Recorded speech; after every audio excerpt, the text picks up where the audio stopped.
Oke, Assalamualaikum warahmatullahi wabarakatuh. Kembali bersama saya Viola Ratu Bilkisti di acara Desain Diskusi Santri bersama sahabat ngobrol kita yaitu Mbak Eka. Halo. Gimana nih kegiatan Mbak Eka hari ini? Hari ini lumayan hektik, lumayan agak sibuk ya, karena kan sekarang kita itu lagi persiapan untuk bagi rapot, terutama untuk ngurus santri itu lebih effort banget, lebih ekstra banget, karena ya sekarang kan kita tahu sendiri sih, sekolah udah mulai libur, jadi kegiatan udah mulai nggak aktif gitu. Iya benar-benar. Terus gimana Mbak Eka ngerasanya berat banget gak sih beberapa hari ini? Banget sebenarnya. Kenapa? Karena memang kan waktunya nggak sekolah nih, jadi apa ya, anak-anak itu lebih sering di kamar. Itu salah satu tantangan terberat sih menurut Mbak. Kenapa? Karena ya memang kalau di kamar tuh kita harus kasih kegiatan yang positif gitu. Iya kan? benar. Kalau enggak ya mereka bakal nganggur gitu kan Mbak. Bosan gitu kan. Bosan ya benar. Jenuh gitu ya. Dan bisa menciptakan pelanggaran-pelanggaran yang akan memicu apa ya, kayak amarah kita gitu deh di asrama gitu. Jadi itu kayak tantangan lumayan agak berat di waktu-waktu yang kayak gini. Tapi enaknya kira-kira anak-anak tuh dikasih kegiatan apa sih Mbak biar mereka tuh nggak bosen kegiatan yang itu-itu aja, menyenangkan.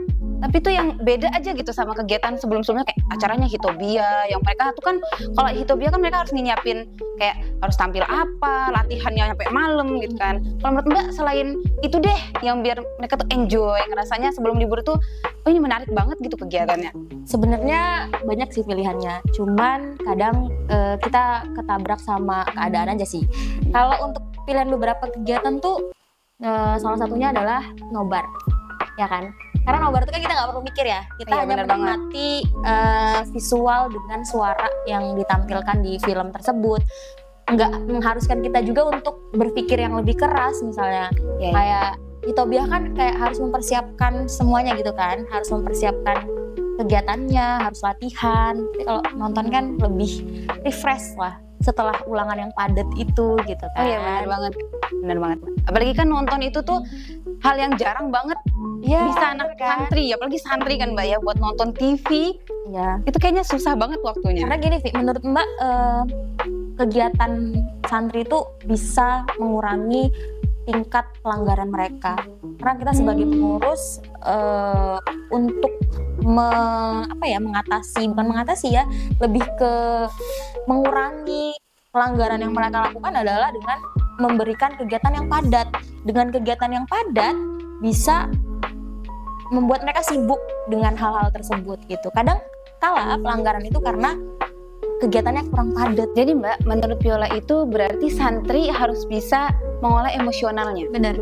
Dari mulai kayak lingkungan terkecilnya dulu, keluarga gitu ya Mbak. Bagaimana dia itu berbaur dengan teman-temannya juga harus bisa berarti ya Mbak ya. Karena gini Vi, kalau seseorang atau santri udah bisa mengelola emosinya sejak dia masih SD nih ya, sejak dia masih belum di pondok gitu, maka kemungkinan besar nanti ketika dia sudah menjadi santri, dia akan lebih mudah untuk berbaur, untuk bersosialisasi dengan teman-temannya. Sehingga sebenarnya nggak hanya santri aja ya, semua orang tuh memang harus terdidik atau harus bisa belajar mengelola emosinya sejak mereka dari usia yang masih belia, dari usia yang masih muda gitu, dari masih kecil kayak gitu, harus mulai belajar lah.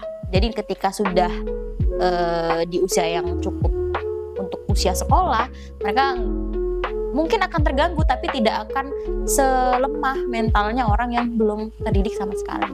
Jadi memang mengatur emosional dan pengolahannya itu sangat penting banget ya Mbak ya. Ya, untuk semuanya sebenarnya ya, untuk nggak cuma untuk santri baru aja ya, untuk semuanya, untuk apalagi untuk pendengar podcast kita ini terutama ya, harus bisa belajar mengelola emosi, mengelola amarah, dan mengelola cara berpikir. Jadi jangan kebanyakan overthinking ya teman-teman semuanya, karena itu bakalan merusak banget, bakalan merusak kita, mental kita secara menyeluruh, secara ke akar gitu. Jadi Viola ini punya pengalaman Mbak, yang menurut Viola sih ada lucunya. Jadi ada santri, ini masih baru banget santrinya ya. Jadi dia ini sebenarnya tuh kelihatan happy Mbak, kelihatan ceria. Setiap ketemu sama Viola tuh dia selalu negur gitu. Kelihatan kayak, pasti anaknya betah nih. Orang nggak bakal nyangka kalau misalkan dia tuh nggak betah di pondok. Nah, pada suatu kejadian itu ternyata dia tuh mengalami sesuatu yang kurang mengenakan di kamar tanpa Viola sebagai pengurusnya ini tahu gitu.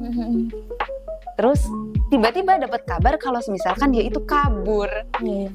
Ternyata waktu udah dicari tahu permasalahannya apa, itu karena temennya itu seperti bahasanya membuli. Tapi kalau dilihatnya sebenarnya tuh nggak membuli sih Mbak, karena anaknya ini memang dia agak bisa dibilang antisosial. Itu pendapat anaknya kalau temennya membuli. Iya, pendapat anaknya itu, padahal dia tahu juga dibully itu dari temennya. Oke. Jadi sebenarnya kalau Viola perhatiin anak ini, dia itu seperti yang nggak terlalu berbaur sama temennya. Mungkin karena dianya agak kurang berkomunikasi. Sebenarnya cara dia berkomunikasi itu kurang banget Mbak Viola tuh. Jadi kayak kurang terbuka lah sama teman-temannya itu. Mungkin kejadian kayak gini tuh nggak hanya terjadi di 1 atau 2 santri ya, Pi. Karena kenapa bisa ada kejadian kayak gini? Kadang itu karena mereka merasa terpinggirkan. Itu adalah perasaan mereka sendiri gitu loh. Bukan temennya yang kayak gitu, tapi itu datang dari dirinya sendiri yang merasa dia terjauhkan dari temennya. Ya kita lihat sendiri lah, santri yang aktif, kelihatannya bahagia gitu, tapi dalam hati kecilnya mereka tuh sebenarnya ada overthinking kayak gitu, ngerasa kalau teman-temannya tuh menjauhi dia, teman-temannya tuh nggak mempedulikan dia, padahal sebenarnya bisa jadi itu adalah cuman pola pikirnya aja dari dirinya sendiri kayak gitu, bukan dari teman-temannya. Ya bener Mbak. Jadi teman-teman jangan terlalu overthinking, terlebih lagi dengan ucapan orang lain ke diri kita. Mau mereka itu menilai kita baik atau buruk, yaitu tergantung mereka sendiri, tergantung penilaian. Karena banyak orang itu yang hanya bisa menilai dari sisi kita yang lainnya. Jadi yang paham dan tahu diri kita ya kita sendiri teman-teman. Iya, gimana Mbak Eka? Iya, benar banget sih, karena kadang orang tuh suka lupa terlalu berlebihan menilai orang lain yang ternyata bisa jadi bahan overthinking buat orang lain. Makanya don't judge the book by the cover. Jangan menilai orang lain hanya dari covernya aja gitu. Benar-benar banget, Pi. Oke sahabat Disan, karena kita sudah berada di penghujung acara, banyak banget nih pesan yang bisa kita ambil dari obrolan kita kali ini. Dan Pio ucapin banyak banget terima kasih kepada Mbak Eka telah menyempatkan waktu untuk bisa hadir di acara Disan kita kali ini. Dan terima kasih juga untuk seluruh tim kreator yang telah berkontribusi di acara diskusi kali ini. Sampai berjumpa di acara diskusi selanjutnya. Wassalamualaikum.